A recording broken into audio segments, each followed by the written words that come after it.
અમદાવાદ કે જ્યાં સતત બીજા વર્ષે ભદ્રકાળી માતાજીની નગરયાત્રા નીકળશે।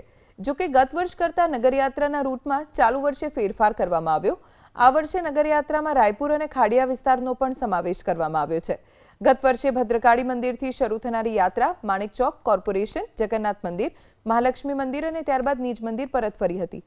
પરંતુ રાયપુર અને ખાડિયાના સ્થાનિકોની લાગણીને માન આપીને આ વર્ષે રૂટમાં ફેરફાર કરવામાં આવ્યો। ગયા વખત કરતાં વધારે આ વખતે વેહિકલ વધારે રહેશે।